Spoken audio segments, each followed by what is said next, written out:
All right, I'm hello ready. everybody. Welcome to.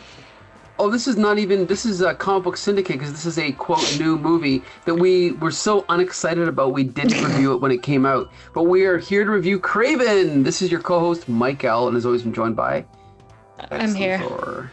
I'm here. Woo! And we're finally talking about it. I can starting to regret taking on this assignment of watching crappy superhero movies. Well, sometimes they're funny. I liked Mhm. Red Sonja. That was at least like something my eyes enjoyed looking at the screen. Yes, it was visually very good. Yes. Yeah. And then what else did we watch that didn't like suck horribly? Never mind. There hasn't been much. Yeah, and it's not getting any better. So we're Oh, here to Birds of talk. Prey was great. I liked Birds of Prey. That was fun. Yep, that was fun. Let's talk But about something not now, so fun. what's that? So let's talk about the opposite of fun. Yeah, we're gonna talk about Kraven the Hunter, which again is a movie that was so off our radar that we didn't even watch it when it came out. This movie bombed very badly, and it's kind of the now of the SonyVerse, right? Yeah, the Like they're official. spum, as they were calling it. They're This the what? spum was what the internet dubbed it as. It's like standard for like Spider-Man something multiverse. Okay. But like it was like the internet was not nice to these movies. Right. And I have Um, not really liked any. You know what's funny? If I had to pick one of them, I'm not kidding. I might watch Madam Web. I mean, out of all of them, Madam Web's the least unwatchable. I was gonna say Yeah, bad, but it's bad. it's the least unwatchable. Yeah, But that's what like it is. things happen in that movie, and I go, oh, okay, we're Hmm. moving. There's a plot. Hmm.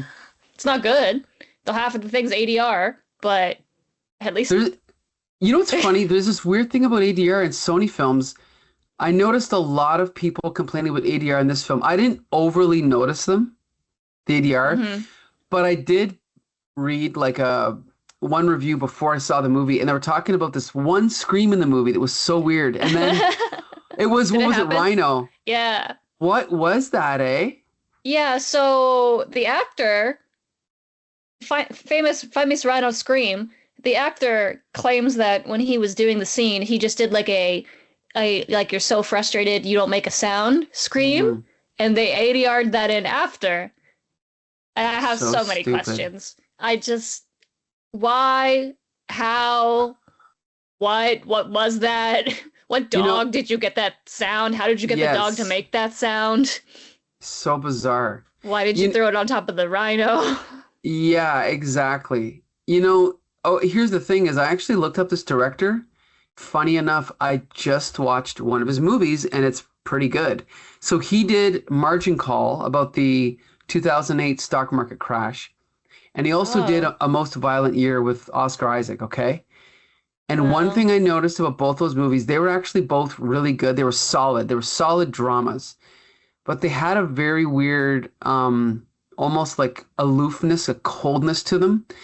And I felt it come through in this movie where there were some things in this movie that were not horrible, but one thing about it is it was kind of lifeless and dull. It was almost like hmm.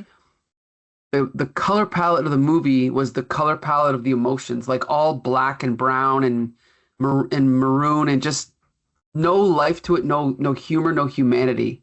Did you feel that too? There was nothing compelling about watching this movie. Like, the writing is bad, the Yes. visuals are bad, they're boring to look at. There's, like you said, there's no color to the world. Everything's just gray. And, like, comparing it to Madam Web, which is another bad Sony Spider-Man movie, that movie is so bad, but the whole time I'm going, oh my God, that giant Pepsi sign is so funny that Sure. at least with Madam Web, and there was like a big Pepsi sign, and I was like, that's ridiculous. But like, Mhm. I'm watching it because it's so ridiculous. At no point in this movie am I going, do I feel anything other than like, I'm bored. I'm Yeah, and I bored. mean, there are movies in Hollywood that have that sheen of dullness over them, but and I'm not saying superhero movies have to be all like James Gunn fun, but this movie, I felt like the action scenes were okay. Like at the beginning of the movie, when Kraven's standing there near the beginning, and Kraven's standing there, and those two or three trucks come up, and he attacks the guys on the trucks.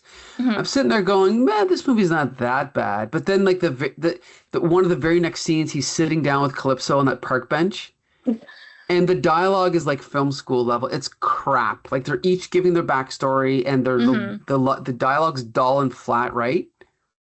The Well, dialogue is terrible in this movie. I feel so bad for the actress because there's no way that she's this bad. She's like Oh, terrible in this. she won I think she won Best Actress a couple years ago. Yeah, like She's a good I love actress, yeah. how in these movies where I'm always like, it's no way it's the actor's fault. Hmm. There's like 400 studio heads that have ruined every part of this. But every time she was on screen, I felt bad for her. I was like, Hmm. God, what a shitty role. Yeah, 100%. It just the whole thing. Okay, I mean, we should also explain. Anyone who's watching this knows the plot. We don't have to really explain it, but Is there a plot in this movie? It's like there's two or three kind of plots. well, Kraven is like the hunter, but like the vegan version. And then yeah, yeah. uh and then he hates his dad, which I mean, relatable, I guess. I don't know. And then his brother gets kidnapped and he saves him. And then he has to fight the rhino. Oh, then he has to fight the rhino after, Sure. yeah. Now, Because here's the we have to thing. be a big fight at the end. Even if the plot is simple, it could be good. But what ends up happening is, okay, we can't talk about the plot without talking about the actors. I personally cannot stand Russell Crowe, and I never have been able to stand him. Um, So I didn't like him in this role at all. Russell Crowe has pissed me off since he was in Les Miserables when he was Okay, Javert. And I'm like, okay, why would they give Russell Crowe can't sing out of his nose, Russell Crowe, yep. that role? And he's just always pissed me off ever since then. I'm sure he's a nice person. I don't know. Was he nice when he took a landline phone and smashed it against the head of a tenant at a hotel? Because Oh, that's what made me not like him. But besides the fact that, yeah.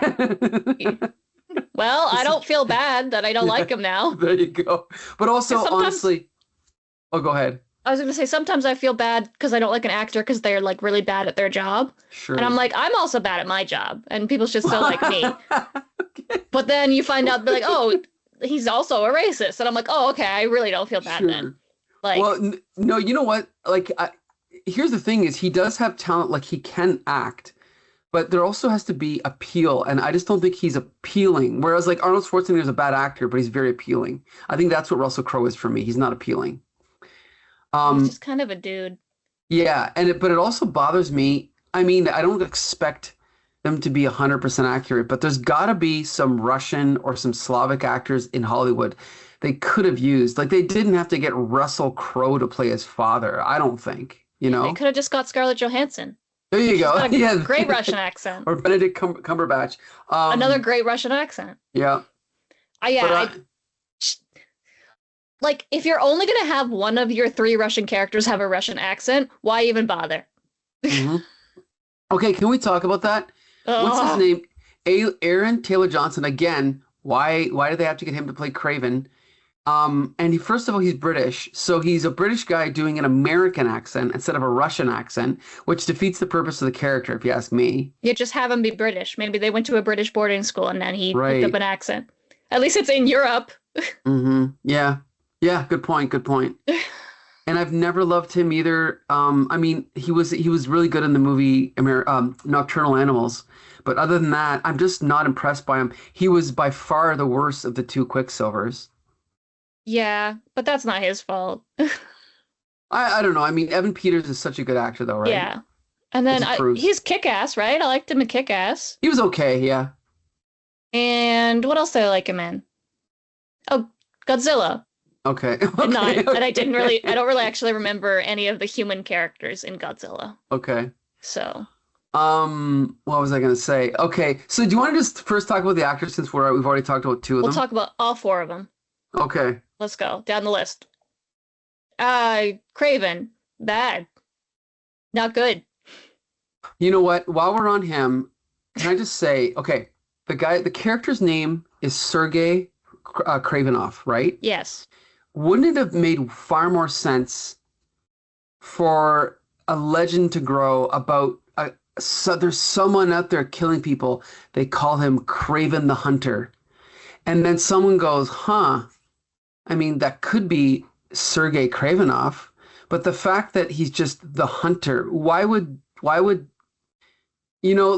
when you name like the Boston Strangler, it's usually like a city or something, but just the hunter is just to me a desperate attempt to not be a superhero or a supervillain name. That's what I think. Like Yeah. Arrow. Yeah.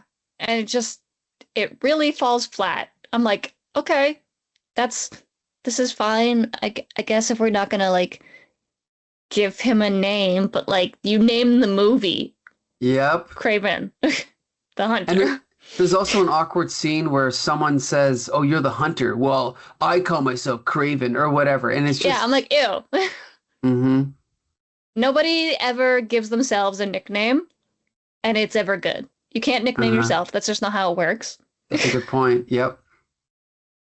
So if one person like recognized him as the son of big game hunter, like his dad's last name is Kravenoff and he's a big game Mm. hunter, do something with that. I don't Yep. know. Like, or don't bring it up at all and he's just Kraven the Hunter and it's fine. That's a great point. Exactly. Who cares? What's the point of? That's the thing about all these shows. Like, if you remember The Flash, the first season he was the Streak. Hmm. Why? What does that add to the show? Nothing. Just call him the Flash, right? It's like how every like movie doesn't want to use the word zombie in their zombie movie. Yeah. It's like those are zombies, call them zombies and it's fine. So we'll get back to him later because there's other actors to talk about. But let's talk about. I mean, we talked about Ariana DeBose. I don't know, as Calypso. I thought she's a good actress, but her character was written so stupidly, right? She does have one of the best lines of probably all time. Honestly, it's got to be up there. Where I'm gonna try to look it up because I don't want to butcher exactly how she said it. Sure. Um, my grandmother died, and then I never saw her again. Yeah, she's dead. She Yeah. died. That's what Uh-huh. happens. Uh-huh. Crazy. I'm like, how does that get put in the movie? Hmm. But there was lines in the movie like that where they were just so it was almost like George Lucas level dialogue. Like I wish I could just wish my feelings away, where they would double up a word. And I don't remember there was one example I was going to give. But yeah, it's just very poorly written dialogue. And I know that there was more than one team of writers, so they were probably rewriting each other's drafts. But this is what you get, a hodgepodge of crap, right? Um, Screenplay. I love when there's more than one name. well, that's the problem. Is yeah, they'll have like another team rewrite it, then another team. So Art Malcolm and Matt Holloway, who wrote Iron Man, Shocking. Punisher Warzone, Transformers: The Last Night, There you go. They're probably just Hollywood guys that they. Men in Black International, Hmm. the one with the one with Thor, and this movie. Nice. So They must know somebody, right? yeah, and then the other guy wrote The Expendables too. Mm. Why? Masterpiece. There's got to be some comic book writer who's like, oh, I could write you a Kraven story. Or they could just adapt a comic book. No, we can't do that. Nobody wants to see the adaptions of comic book stories that we've. Or if they had the rights to Spider-Man, they could have done Kraven's Last Hunt. That would have been a good story, right? But I don't want to see what they would do with that. well, how about adapt it panel for panel? Start with Yes. that, right? Just film somebody reading the book, and There I you will be go. like, you know what, this is better. This is better than the actual movie. Okay, now we have to talk about Fred Hetchinger as Chameleon, which before you told me, I did not know the Chameleon was in this film, okay? And he's in it a lot. Yes. Now, here's the thing, though, is I've read a lot of Spidey comics in my Hmm. day. I had no idea that even in the comics, he's apparently Kraven's half brother. Did you know that? Yeah. For Yep. how long? How long has that been canon? A while. Definitely, I think since the 80s, maybe. Okay. I don't know exactly when, but Okay. I'm pretty sure they were like half brothers when we were reviewing 80s Spider-Man comics. Okay. I just never picked up on that. Um, yeah, because they I have the mean, same dad. okay. So this actor was actually fine, and I liked the way he was contrasted with Aaron Taylor Johnson. Like Taylor Johnson had the buff physique and he was much bigger, and this guy was much smaller, and he was kind of like the runt of the two. And at the end of the movie, when he shows his Steve Ditko chameleon face, that was pretty Hmm. cool. I did like that. Did you like when he was singing that? What is that really famous pop song that he is Oh, the first time he sings? It's that pop song by whatever his name is. I don't yeah. know, but I'm like, what in the hell is happening? Oh, the point of this is to show that he can mimic anyone's voice, but it's stuck out like a sore thumb.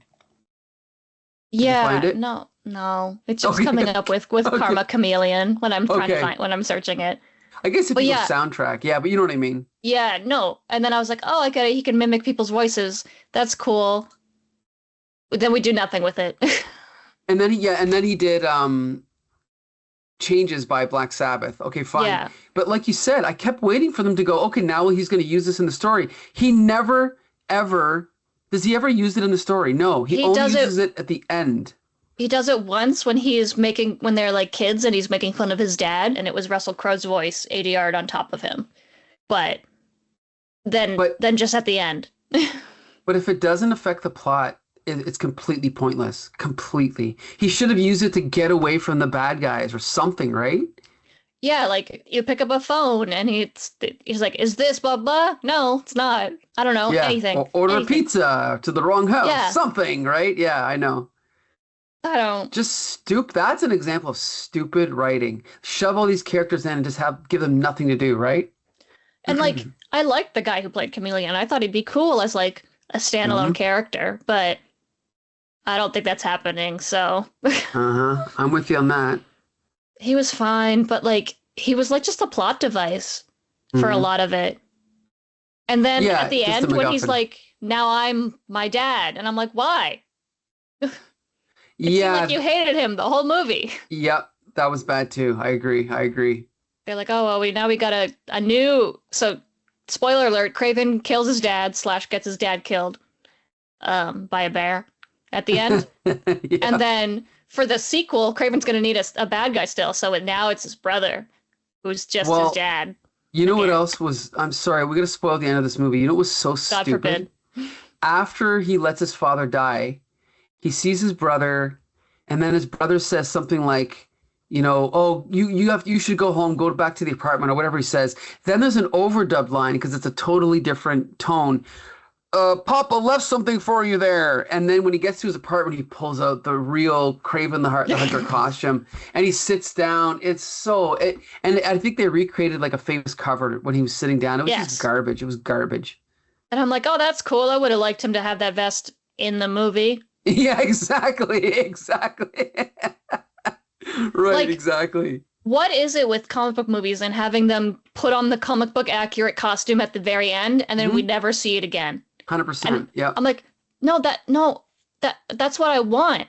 I Yeah. want that. Like, Hmm. say what you want about Deadpool 3, but they put Wolverine in the blue and yellow costume. Hmm. I Hmm. wanted to see that. I Although wanted to see it in Wolverine when he was in Japan, when they teased Mhm. it then. To be fair, I would prefer the brown costume, but we're not going to go there. Well, they did show you the brown costume in that movie, though, so you got it for 30 seconds. Which one? Two? Oh No, in Deadpool 3. Deadpool 3, right. Yeah, Okay, you're right. You're he's right. fighting the Hulk for 30 seconds and you see it. Yeah. Okay. Yeah, no. Not allowed. Only one comic book accurate costume per movie. Hmm. And it's So, 30 seconds. so speaking of comic book accurate, now we're going to talk about the second actor to ever play the Rhino, Alessandro Nivola. I don't know this guy really. He Yeah. was a pretty good actor. I mean, he's a fun actor.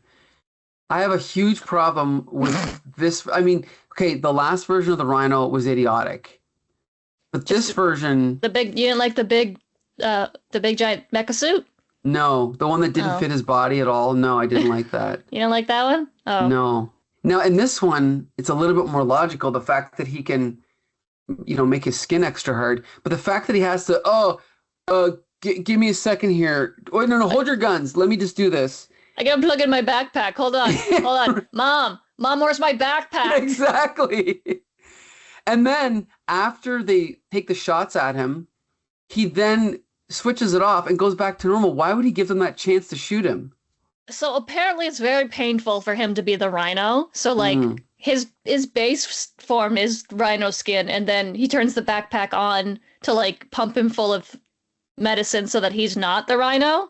And then so he's turning the Oh, medicine off to become the Rhino again, and it's very painful. okay. So he only does it a little bit because we didn't have the budget for that much CG. Yes, that's exactly it. We could have just, had two or three really good FX makeup people, Mm-hmm. but no. So he turns it off right away because Mm-hmm. why would anybody want to see a Rhino Man in a movie about a Rhino Man? So stupid, right? Just so stupid. So And like frustrating. I different than what we're used to, like the big dumb, like just run his face through the walls kind of Rhino. Mm-hmm. Could have been interesting. Mm-hmm. Wasn't though. No, no, and the thing is like I appreciated the idea of, oh, we're gonna make him like kind of a crime boss, and he's gonna be competing with other crime bosses. Like, remember the part where he recruits them all by having them kind of shoot each other? It's not a bad idea, but it just, we've all seen such much better writing in, Breaking Bad and Yeah. whatever it may be. So it's hard to then watch very poorly written versions of that same trope, right? And then my big thing is how many of Spider-Man's villains are crime bosses?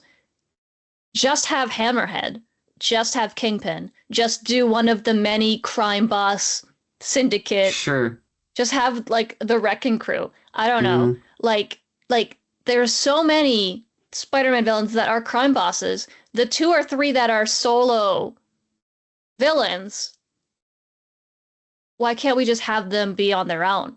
Sure, sure, Like yep. as a character. But no, we have to make them, they all have to have goons for Kraven to beat up. Uh-huh, uh-huh. It's just, I don't know. I don't like it. Well, yeah, there's a lot I don't like. A lot. There's one more person we have to talk about, and Oh we yeah. are very familiar with this character because we did Here Comes the Spider Cast, but we have to talk about Christopher Abbott as the Foreigner. And I was kind of, I didn't want to spoil it for you when we were Mhm. talking about it, but he's the Foreigner for Mhm. like 30 seconds. Yeah. I'm so sorry, Mike. No, it's okay. They ruined your boy. Yeah, I'll get over it, but They took your boy and they threw him in the Kraven the Hunter movie, and now no one will ever do it again. you're right. They had their chance and they blew it. You're right. But hey, at least we got the spot a couple years ago. But anyway, Yeah, that's cool. Oh, maybe he'll come. Maybe the Foreigner will show up in Spider-Verse. there You you know, go. there's always hope. We have Sony's animated universe. There's hope Mhm, for good mhm. Spider-Man adaptations. This is true. That's a good point. We can still hold out for that. This actor was okay as the Foreigner, but they blew it. Okay, Yeah. and specifically why they blew it is because his powers are supposed to be a mystery, right? So ideally, you would show the goons looking at the Foreigner, and then the Foreigner would kind of disappear and then be standing behind them and then stab them or shoot them. But in the Mhm. movie, they show him moving through the goons, so it blows it, right? Yeah, the audience immediately knows the shtick, which I'm pretty sure took 5 years in the comics Yes, for you to figure it exactly. out, like for Right. it to finally be like revealed what it actually is. Exactly, right? Like, way to not understand comic book writing at Mm-hmm. all. Like, the Mm-hmm. whole point is that the audience doesn't know. I don't know Mm-hmm. how I'm supposed to teach Hollywood directors what suspense is. Yes, exactly, exactly. Guys, it's like the basic part of making a movie. And Mm-hmm. they're like, nah, they won't get it if we don't show how his powers work right away. Yeah, we won't get it. That's the point. Yep, we have to figure it out, or have it revealed later on, so we can wonder, right? It's a Yeah, mystery. if like we should be in the eyes of Kraven and not understanding what's going on and it Mm-hmm. being a mystery because that makes it more interesting. But when Mm-hmm. we understand what happens, there's no I can't believe I'm explaining suspense. Mm-hmm. When we see what's going on, there's no suspense. I don't care what happens. Mm-hmm. Just just absolutely massacred your boy. Well, and I mean, the only thing in Hollywood that was ever worse was opening up the first Wolverine movie with his entire origin. Remember that? We're like, this Anyway, is all of his memories. Anyway, yeah. Thank now you. here's him not knowing them. It's like, Here's a but I piece of know, shit movie. yeah, Yeah. but Yeah. I know them, so why do I care about his mission to Mm-hmm. find them? Mm-hmm. I already know. You told me. I really don't think Hollywood understands comic book writing or No. writing in general, but like especially comic book writing because like even oh my God, at least in the Marvel Cinematic Universe, it was a couple years till Bucky came back. A couple. Yep. It was a couple, which is a long time Mm-hmm. for movie sequels. Like I'll give them that. Mm-hmm. I mean, it wasn't 40 years. No, I wish it was, but you can't have everything. That's the trade-off, right? But they were Mm-hmm. like, "Nah, we'll just immediately spoil it." Uh-huh. Like, come on, guys. I don't know how to explain this anymore. This is why comic book fans are upset. It's Mm-hmm. because you're taking the source material and not understanding what makes it good and just throwing it in live action. Mm-hmm. It's not I don't want to know how his powers work. It's very upsetting. They done And effed up. Yeah. I knew as soon as I watched it, I was like, Mike's gonna be so disappointed. Because to take like such like a not obscure, but like if you've been reading Spider-Man for a long time, you know who the foreigner is. Sure. But Yep. like someone who wasn't in the Raimi trilogy and like doesn't get a lot of Mm-hmm. animated stuff or whatever. And to take that and just absolutely just shit all over it. It's like he didn't need to be in the movie. Just keep the Rhino. This is true. This is Again, true. too many villains in your Spider-Man movie. Yeah. Now we have Kraven, the Chameleon, the Rhino, and Foreigner. That's 4 Spider-Man characters. So they're trying to cram in a lot there. And Kraven's dad. Yeah, I mean, I can forgive him because he's at least connected, whereas I consider the Chameleon a separate character. Yeah. Calypso, I would say, also does nothing in this movie. I know. It's too bad. Which It's one of the- she's a cool character in the comic books. Yeah. And they kind of just, they knew they had to fit her in somewhere. They just didn't know what to do with her, right? They don't even make her a love interest. She's just in the movie. Mm-hmm. Like, at least make her the girlfriend. Mm-hmm. But she, like, she kills the Rhino, so good for her, I guess. Mm-hmm. Yeah, I mean, they gave her something to do. That's true. And as being the only woman in this movie, good for her, I guess, for not kissing any boys. So, You know, I didn't realize, I thought she was in the older comics. She only first appeared in 1980. I didn't realize, I forgot that. oh, So. I'm very familiar with her from, like, the animated stuff. I started my Spider-Man journey watching the 90s cartoon and then got into the comic books that way. So I've kind of, like, always at least known who she is and then read older stuff where she's not in it after the fact. But Mm-hmm. she's always Kraven's girlfriend. Yeah, well, they blew that as well. I wouldn't want to Yeah. be Kraven's girlfriend either. The thing is I think that there are basic ideas that could have worked, but just the way that everything was executed. Well, the way everything was executed was just poor. It was just really cobbled together and just stupid. Just the whole thing. It's almost like they asked ChatGPT to make them a Kraven the Hunter movie. Yeah, It feels like there's no soul at whatsoever. that It's like- is a good way to look at it. Yep. In some of these movies we review, where like somebody had an idea at some point, somebody was enjoying the experience at some point, somebody at writing this movie wanted to at some point. But at this point, I don't feel like anybody involved actually either gave a shit or was allowed to. I think you're totally right. Yeah. And And if it ever came out that it was an AI written movie, I would not be surprised. hmm No offense to the actual writers, but come on. But even like the way that the foreigner was introduced, where he just shows up in the middle of the thing and they're like, "Who are you? I'm the foreigner because Yeah. I'm not around here. I'm not from around here or whatever." I was like, And then he, yep, that was why they named him that. Got it. just so stupid. I don't know. There's, like I said, there was parts in the movie that I didn't hate, but there was nothing in the movie that was good. Nothing there was no point in the movie that I thought, oh, this is good, Nothing. Yeah, there was no scene where I was like, you know what? I enjoyed myself. Mm-hmm. Just 'Cause I didn't. lifeless. Yeah. And the thing is, after it bombed the box office, there were people who were like, "Oh, the critics killed this. People would have gone to see it if the critics didn't like it." No, it was just crap. Like it was a crap movie. It's like, no, one guy went to go see it and was like, don't. Mm-hmm. And everyone was like, gotcha. Yeah, exactly. Yep. They're like, you know what? This is the one time I'm gonna listen to the one guy on the internet, and we don't need to see it. And we were correct. We did not need to pay money to watch this movie. 100%. I can't imagine anybody defending this movie and be like in any shape or form. It's so, like I said, soulless. It's so studio garbage dribble. It's so nothing. It's like, what? Again, they were not letting us see the Batgirl movie, but I had to watch this. Mm-hmm. Yeah, that's a great point. How bad is that Batgirl movie? The only thing I can say is maybe whoever pulled that Batgirl movie had better taste in film than whoever's. Oh, maybe they had some sort of what's that word? Conscious. Yeah. It's like, oh, you know what? This isn't up to my standards. Let's not force people to watch it. Mm-hmm. I can't imagine it being worse than this, though. So this one, Kraven, is like up there for like one of the worst comic book movies of all time, I think. I think it's definitely one of the most dull. See, now here, going back to Catwoman, you'll agree that Catwoman had more life to it, right?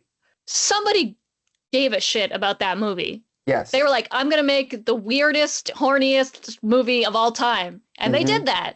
Mm-hmm. And Halle Berry was there. Mm-hmm. She was wearing those leathers. And like the guy filming that movie was like, I'm going to make the best music video you've ever seen. And he Exactly. did. Exactly. He put effort into the shooting. It's just that it was a cheesy, dumb movie. But this is just dull and bad. At least with Catwoman, the decisions that were bad, somebody made those decisions, like as a human. And in all of this movie, the decisions that were bad were just because probably was the cheapest option. I don't know. Yep. Mm-hmm. Why does Rhino not turn his skin off? Can't afford it. Oh, okay. Right. So how does Kraven get his powers? Drinks a magic potion. Oh, okay. How does he get the potion? Girl gives it to him. Don't worry about it. Shut up. Anyway, move on. Now get him to start fighting stuff. Oh, okay. Right. So how does the Rhino get defeated then at the end with his tough skin? Run over by a buffalo. But because you don't understand, we can afford the CG of one buffalo, and then we just duplicate it, and it's the same buffalo, so it's actually saving money. Right. Like, just don't make the movie then. Just scrap it. God, at least Morbius had something. It had more than this. I'll give you that. Yes, and so did Madam Web. They both did. Even Venom was fun, and I know I hated Venom, but it was fun in parts, right? I liked the first two Venoms. The last one is meh. But also somebody gave a shit about Venom a little bit. That was their interpretation of Venom that they wanted to make a movie about. I don't think anybody wanted to make a Kraven movie. They were just told that they had to. Right.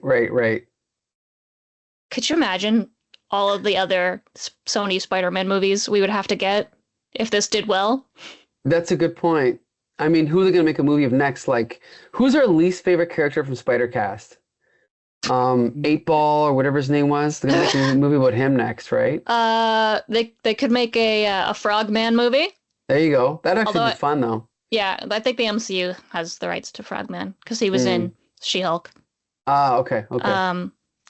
I don't know why they've never made a Black Cat movie.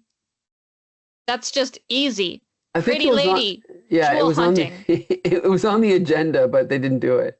Yeah, we got Morbius, Kraven, and Madam Web before we got Black Cat, a super cool heist movie about a hot girl. Did they not watch that one Ocean's movie? Sure, it wasn't great, but Anne Hathaway looked smoking in the whole thing, so I watched it all. Right. It's not hard to make me want to watch a movie. God, I just... Well, then God, this sucked. I hope you're gonna keep up your lust for good movies after next week, because would you like to know what we're reviewing on our next episode? Horrified to know. You see that? The fuck is that? Don't you remember Misfits of Science, starring Courtney Cox? No? Which one's Courtney? Oh, I see her. Yep. What? So when this came out, it was an X-Men like ripoff, but it was a TV show in the early 80s. Can you believe that? Misfits of Science. It got a DVD release? Yeah. One season. Huh. Wonder why. Looks so good. It's gonna be good, trust me. I've been waiting to review this for many, many years, so. And you've decided that now's the time? Yes, now's the time. Oh my God. I have never heard of this before. Excellent. And that's crazy that I've never heard of it before. Because I've heard of everything. At least a little bit. His name's Beef? Why? It's gonna be fun.